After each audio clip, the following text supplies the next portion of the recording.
Đi điểm phải phải em một chỉ tao giờ chỉ rớt lố mà nó chỉ rớt chỉ tao đó mà chỉ tiền không phân nè chỉ cha nó tiền cha đâu tiền nó là bao nhiêu chỉ có tháng cái thì có chỉ phân nhau thì mà nó chỉ cái mà chỉ đây chị thấy nè bỏ cho này chỉ là đóng còn luôn chị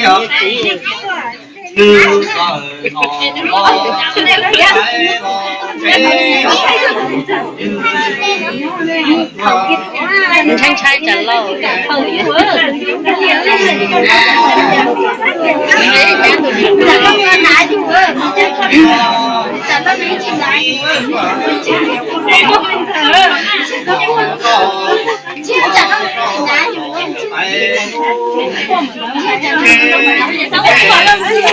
chỉ là tết chúng ta dùng chứ không phải là nãy nó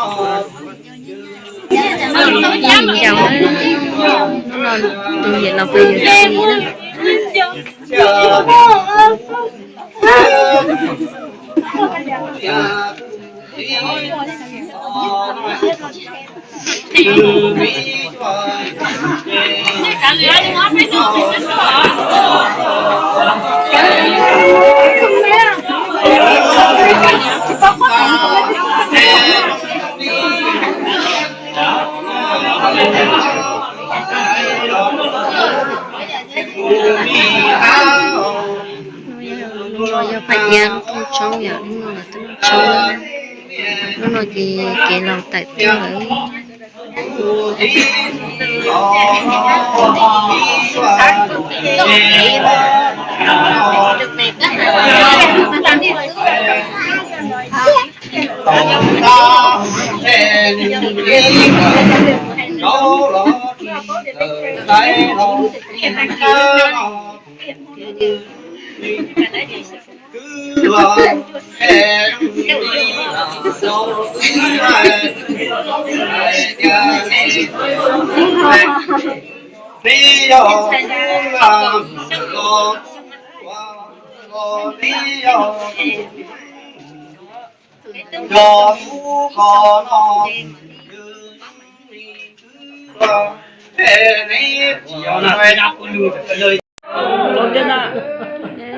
nó phải trong chỗ nhà đã tỏ cho là kỳ tế nè.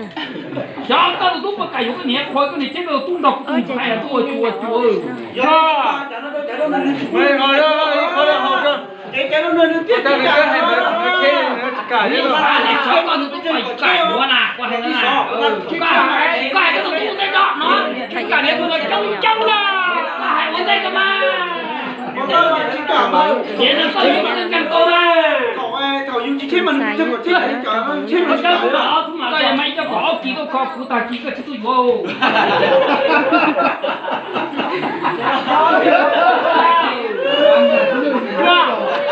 Đâu mà chúng ta chỉ cho kịp không to rất rồi. Wow, một cờ thế. Giờ mày nó cảm thấy là có tụi nhát thì có là bạn gì ở chùa. Có dưới tụi có làm thế. Cái đó, thấy nó cầm dưới đó. Dưới ha. Rồi. Con tê á. Để xong ra đi lấy cả các màu chở nữa. Cái này là thành này thôi ha. Tôi bỏ lên đây cho nó cho lòng thế hả? Tôi phải nó có mặt nha. Tôi phải nó có mặt rồi. Tôi cho nó này. Tiền là. Người ta là tập của tôi là hạt tiền tù nó giống tù tù nó phát tù là na. Giờ phải nó tù cả cái thế đó.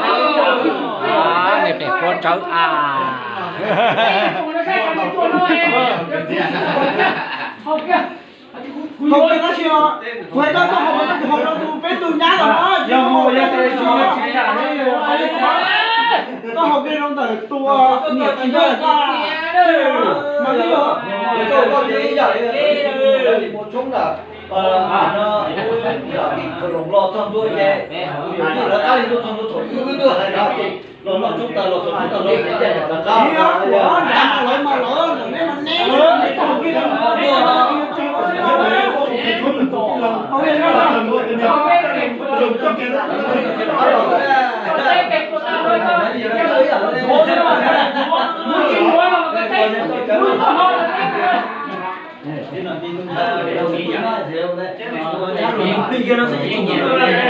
Ôi thế đấy.